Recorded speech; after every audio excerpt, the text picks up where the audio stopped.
Shalom, Israel. Today we continue in the 613 commandments or Mitsvahs, part 5. We left off in the 7th chapter of Leviticus, 26th verse, 26 and 27. And out of the basket of unleavened bread that was before the Lord. Oh, sorry, this is 8. Let's go back a chapter to 7 and 26. Moreover, ye shall eat no manner of blood, whether it be of fowl or of beast, in any of your dwellings. Whatsoever soul it be that eateth any manner of blood, even that soul shall be cut off from his people. So that's a little self-explanatory. We cannot eat blood. I think I was talking about this in the last video, but I'll speak about it again if I didn't. Excuse me. You cannot eat blood. Rare meat, rare steaks, sushi. If it contains blood, I know some fish don't contain blood when it's raw, so that I guess that might be an exception. But I know meat does. And I was just looking on the news the other day, some fancy restaurant was serving slices of raw meat with a mustard sauce on it. I mean, literally, not cooked at all. Slices, thin slices like bacon of raw meat. You cannot eat raw meat. You cannot eat rare meat. You cannot eat, if when you cut it, you see the blood come out of it, then it's forbidden. It must be cooked. Gravy, that's another thing. Real gravy is made with blood, cornstarch, and I think oil. You cannot eat that. That is blood. That's forbidden. You have to make sure the blood is out of your food before you eat it. And you can't go with these pagan rituals of drinking blood. Let's move on to Leviticus 10, verse 6. And Moses said unto Aaron and to Eleazar and to Ithamar his sons, uncover not your heads, neither rend your clothes, lest you die, and lest wrath come upon all the people. But let your brethren, the whole house of Israel, bewail the burning which the Lord had kindled. Now, this is a commandment that was made to the priest. And this has to do with death. When people die, you can't go cutting your hair off or cutting your beard and shaving your face. When people die, you know, there was a pagan custom of cutting your head off, cutting your hair off, cutting your beard off, slapping ashes all over your face, wearing sackcloth clothing, and mourning for long periods of times for people who died. You cannot cut your facial hair or your head hair for the death of people. That is forbidden. Now, we know that you can shave your hair. There's this big myth that you can't cut your hair or you can't use, you can't shave your hair. And I'm going to refer to Numbers 6:18, and this is regarding Nazarites who couldn't cut their hair until a certain time. And it says in Numbers 6 verse 18, and the Nazarite shall shave the head of his separation at the door of the tabernacle of congregation, and shall take the hair of the head of his separation and put it in the fire which is under the sacrifice of the peace offerings. You understand? So it tells him that a Nazarite can share. If you go on down, it says to 25, it says, the Lord shall make his face shine upon thee and be gracious unto thee. So you can clip your hair, like you can actually cut your hair off. But if you have made a Nazarite vow, you can't cut your hair off until the end of your Nazarite vow. So don't be fooled. What it's talking about is, it's talking about funerals and having to do with people dying and the custom of people dying and people cutting their hair off and making tattoos for death. So as another reference, I'm going to fast forward to Leviticus 19 verses 27 through 28. And it says, "Ye shall not round the corners of your heads, neither shalt thou mar the corners of thy beard. Ye shall not make any cuttings in your flesh for the dead, nor print any marks upon you, for I am the Lord." See, this is regarding the death of people. It's not that you got to run around with these super long beards. And even on top of that, when it says mar the corners of your beards, Egyptians used to have this practice of making these old perfectly rounded beards. You understand? And these are traditions of other people's customs that aren't the customs of the Israelites. So you can't be confused with that. And that's pretty much explaining that. Let's move on to Leviticus 10 and 7. "And ye shall not go out from the door of the tabernacle of the congregation, lest you die.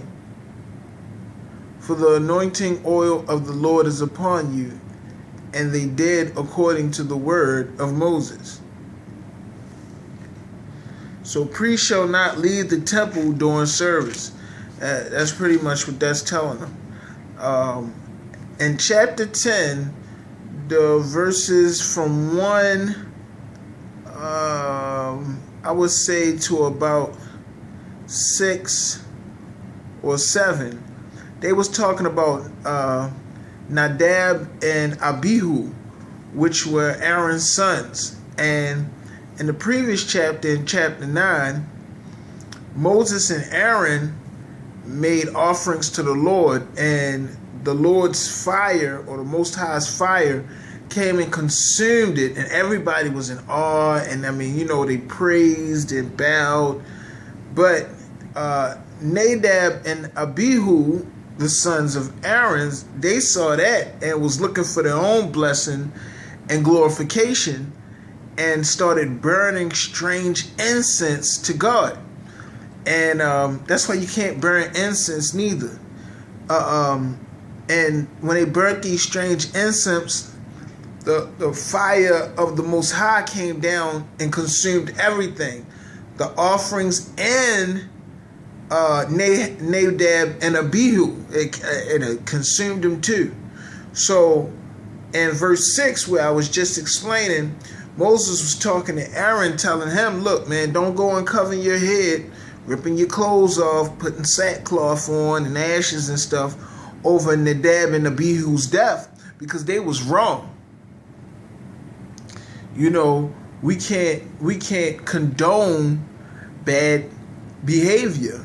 If your son died because he was trying to rob a bank and the police shot him, you can't go, "Oh, they killed my baby, they killed my baby." No, he was wrong. If you had to bury him, but you can't go around major mourning over something he did to himself. Let's move on to Leviticus 10:9. "Do not drink wine, nor strong drink, thou nor thy sons with thee, when ye go into the temple of the congregation, lest ye die.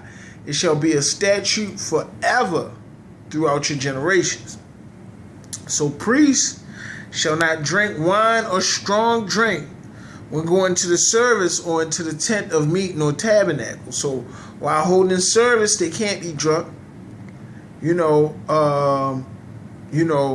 When you see priests in church having service, and they do the communion, and they whipping out this wine, they're not supposed to be drinking it. It tells them when you in the congregation of the church or the temple, which we don't have a temple now, But the temple of the congregation is also the congregation when you congregate on the days that you choose to go to what they call church. I like to call it the congregation. They can't do that. Maybe you can, because this is for the priest. This is speaking to Aaron and his children. But he can't, as a priest, he can't drink that wine. It tells you in the Bible that he can't. He can't be in his break between services drinking hard wine and hard liquor and wine. He just can't do that. It's an abomination. Let's move on to Leviticus 11:1-3. And the Lord spake unto Moses and to Aaron, saying unto them, Speak unto the children of Israel, saying, These are the beasts which ye shall eat among all the beasts that are on the earth.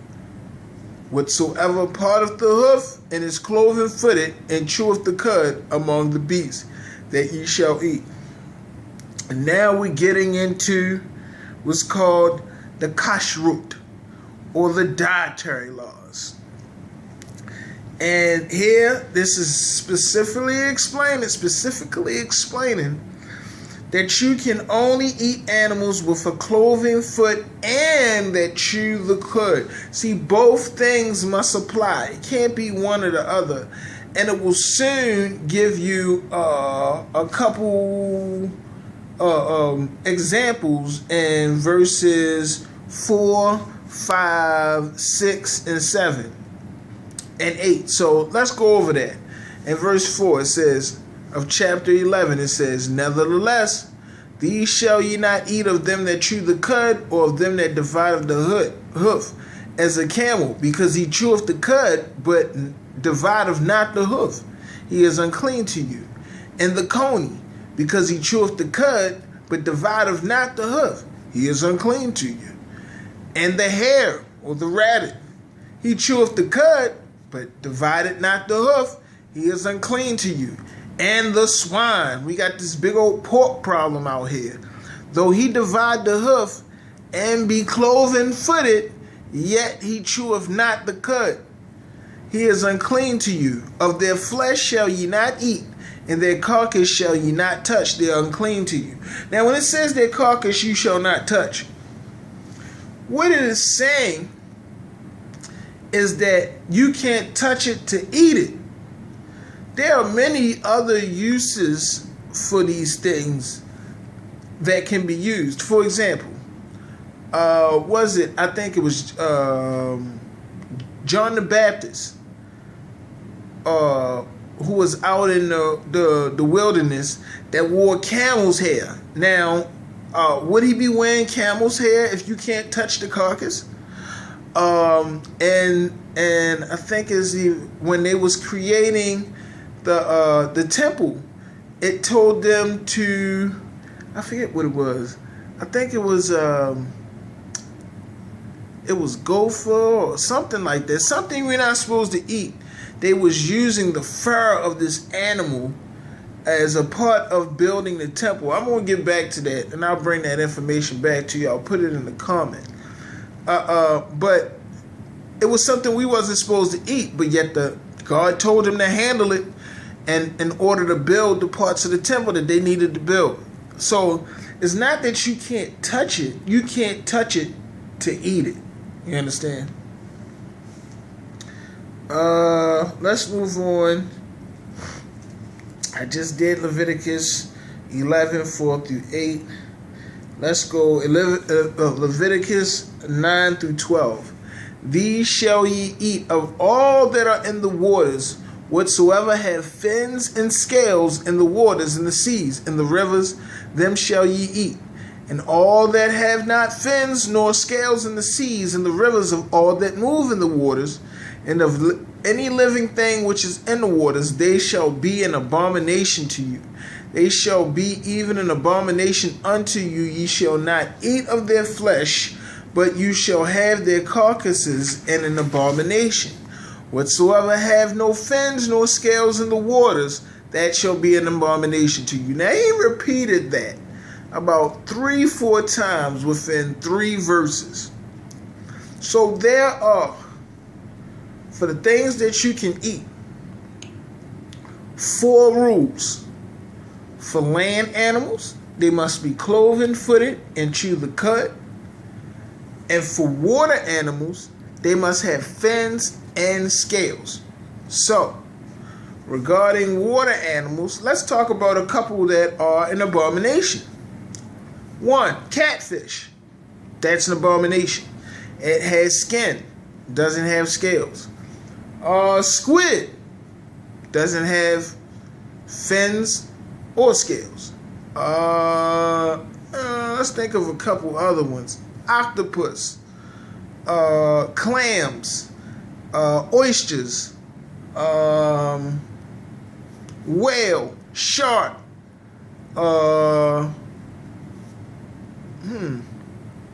Can't think about a whole bunch of them. But if it doesn't have scales or fins, then we should not be eating of them. Let's go to Leviticus 11:13 through 19. And these are which ye shall have an abomination among the fowls. This means the birds. They shall not be eaten. They are an abomination. The eagle, the ostrich, the osprey, the vulture, the kite after its kind, every raven after its kind, the owl, the nighthawk, the cuckoo, the hawk after its kind, the little owl, the cormorant, the great owl, and the swan, and the pelican, and the gyre eagle, and the stork, the heron after its kind, and the lapwing, and the bat. So I just listed, and these are listed in Leviticus 11:13 through 19, birds that we cannot eat. Let's move on to Leviticus 11:20. All fowls that creep, going upon all 4, should be an abomination unto you. So, this is talking about insects that are on the earth. And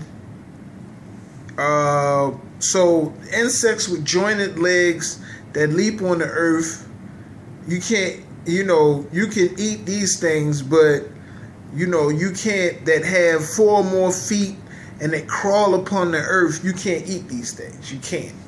Spiders, centipedes, scorpions, ants. Got people eating ants. What are them things called? Praying mantis. You can't eat of those things. Now, there are some things you can eat. And it lists some here. In 21, Leviticus 11:21, it says, yet these may ye eat of every flying creeping thing that goeth upon all 4, which have legs above their feet to leap within upon the earth. See, you have to be able to leap, kind of like grasshoppers. Even these of them ye may eat, the locust after its kind, and the bald locust after its kind, and the beetle after his kind, and the grasshopper after his kind. But all other flying creeping things which have 4 feet shall be an abomination to you. And for these ye shall be clean. Whosoever touch the carcass of them shall be unclean until the evening. So, you got 4 things you can eat and the insects. And these 4 things are the locust, the bald locust, the beetle, and the grasshopper. These 4 things you can eat in the insect family. All other things are an abomination. Let's move on to Leviticus 11:29 through 32. These also shall be unclean unto you among the creeping things that creep upon the earth. See, now we're talking about animals that creep upon the earth. And it says, the weasel, and the mouse, and the tortoise after its kind, and the ferret, and the chameleon, and the lizard, and the snail, and the mole. These are unclean unto you, which all unclean to you among all that creep. Whosoever doth touch them when they be dead shall be unclean until the evening. And upon whatsoever any of them when they are dead doth fall in it shall be unclean. So it's telling you, even if the insect falls on a vessel, it is unclean. So if a roach is on your dishes, them dishes are unclean. Plain and simple. If it's dead when it falls in it, well, it's when it's alive. And I think that's self-explanatory.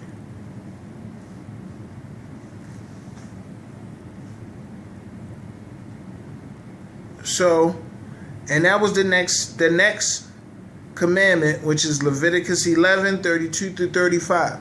And upon whatsoever any of them when they are dead doth fall, it shall be unclean, whether it be any vessel of wood, or raiment, or skin, or sack.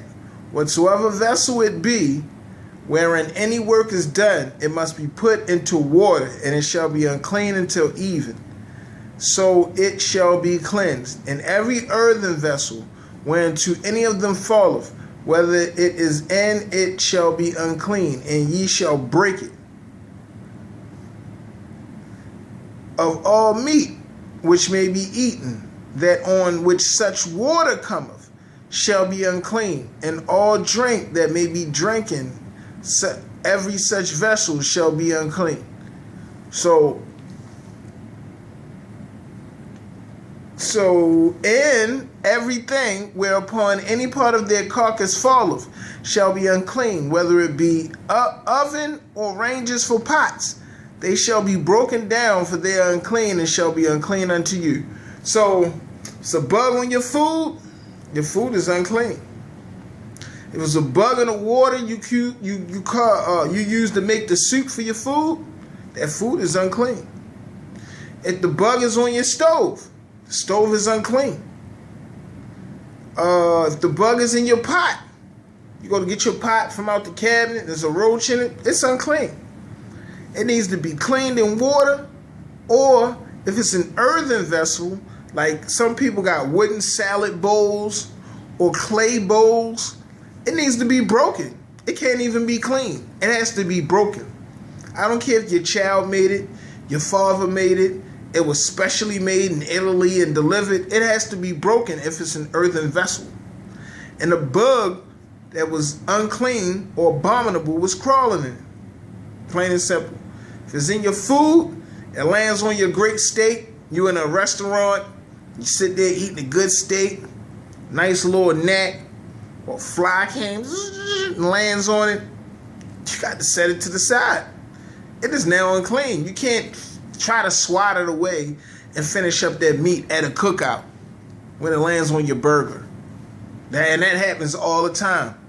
People be swatting at the flies and the bees when they land on the side of your sodas and stuff like that, and then put it up to their mouth and drink it. That's an abomination. Let's move on to Leviticus 39-40. And if any beast of which ye may eat die, he that toucheth the carcass thereof shall be unclean until evening. And he that eateth of the carcass of it shall wash his clothes and be unclean until the evening. He also that beareth the carcass of it shall wash his clothes and be unclean until evening. So, if you slaughtering, or I don't know if it's about cooking food, but I'm thinking if you slaughtering your meat in order to cook it, you got people out here who have farms and they break their chickens' necks and then cut it open and cook it that same night. Well, that person is unclean until evening. I'm thinking he that eateth of the carcass of it shall wash his clothes and be unclean until evening. I'm figuring the same person who broke the neck of that chicken and cooked it and then ate it is unclean until evening. Leviticus 11:41-43. And every creeping thing that creepeth upon the earth shall be an abomination, it shall not be eaten. Whatsoever goeth upon the belly, and whatsoever goeth upon all four, or whatsoever have more feet among all creeping things that creep upon the earth, them ye shall not eat, for they are abominations. Ye shall not make yourselves abominable with any creeping thing that creepeth, neither shall ye make yourselves unclean with them, that ye should be defiled thereby. And then he goes to say, for I am the Lord your God. You ever realize that? And a lot of these things at the end, he says, I am the Lord your God, as if to say, I am your father. You remember that? You know, when you was young, and you be like, you go to do something, and the father be like, you can't do it. And you be like, why? And he'd be like, because I'm your father, and I told you so. Well, this is the same thing God is telling us. For I am the Lord your God. I am your father, your holy creator. And there's no more questions after that. Just don't do it. It's an abomination. Stop. Please. With this pork and this bacon and ham and squid and catfish, these things that you ain't supposed to be eating. So sushi, this raw stuff that could contain blood, and especially it contains all type of stuff like crabs and stuff that you ain't supposed to be eating. Please stop. 2/3 of the earth is going to die over the smallest, what we consider petty commandments. Because they are not petty. They are commandments. We must hold them up high. Let's move on to Leviticus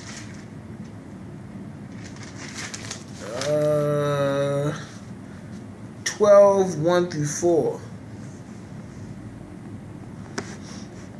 And the Lord spake unto Moses, saying, speak unto the children of Israel, saying, if a woman have conceived a seed and bore a male child, then she shall be unclean 7 days according to the days of the separation for her infirmity shall she be unclean.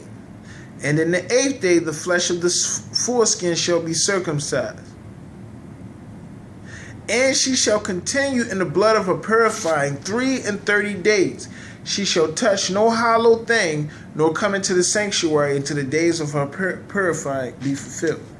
So a woman shall be unclean for 7 days after the birth of a male child. And she shall touch nothing holy for 33 days. So y'all should know what unclean means. Can't lay in the same bed with her. We can't touch the same sheets. We shouldn't be touching a woman within them 7 days. And we shouldn't be allowing her to touch anything holy within 33 days after the birth of a male child. Now there's rules that are separated for male and female children. Leviticus 12:5. But if she bear a maid child or a female child, then she shall be unclean 2 weeks, as in her separation, and she shall continue in the blood of her purifying 60 days. So for 66 days she shall not touch anything holy, and for 2 weeks she shall be unclean. So you can't lay in the sheets, you can't touch her, you need to fall back away from her for 2 weeks. This includes your wife if she bears your female child or your male child. Leviticus 12:6. And when the days of her purifying are fulfilled for a son or for a daughter, she shall bring a lamb of the first year for a burnt offering, and a young pigeon or turtle dove for a sin offering unto the door of the tabernacle of congregation until the priest,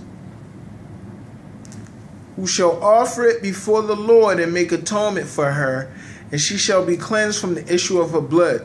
This is the law for her that have borne a male or female.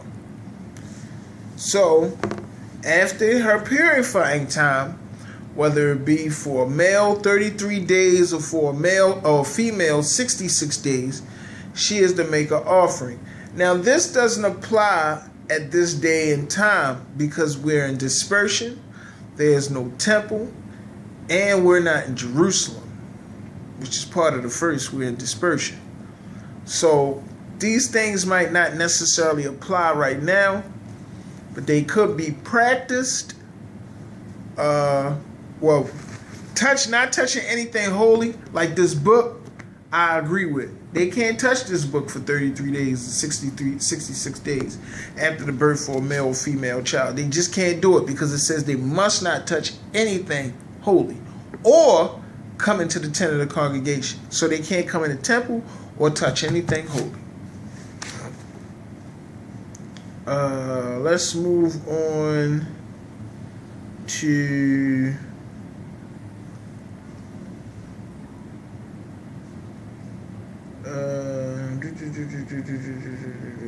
Leviticus 13, 2 through 3. When a man shall have in the skin of his flesh a rising scab, or white spot, or bright spot, and it be in the skin of his flesh like the plague of leprosy, then he shall be brought unto Aaron the priest, or unto one of his sons the priest. And the priest shall look on the plague of the skin of the flesh, and when the hair in the plague is turned white, and the plague in sight be deeper than the skin of his flesh, it is a plague of leprosy. And the priest shall look on him and pronounce him unclean. So, a leperer, which tells you the rules of leprosy and what can happen when the leprosy comes, you'll realize the signs of it. It's supposed to be examined by the priest. And if the priest determined that it is leprosy, then they should be pronounced unclean. Leviticus 13 and 33. Now, what I'm going to say before we move to 13:33 is 13, 1 through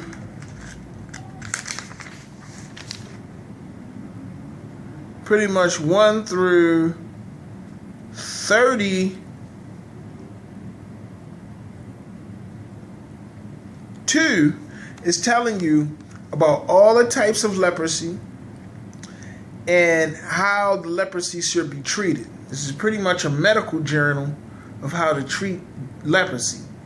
And back then, the priest was to treat the leprosy. So now we move on to Leviticus 13:33. And this has to do with leprosy also. He shall be shaven, but the skull shall he not shave, and the priest shall shut up him that have the skull 7 days more. So this is talking about if you go back to 31, and if the priest look on this plague of the skull, this is a plague of the skull, and behold, it be not in sight deeper than the skin, and that there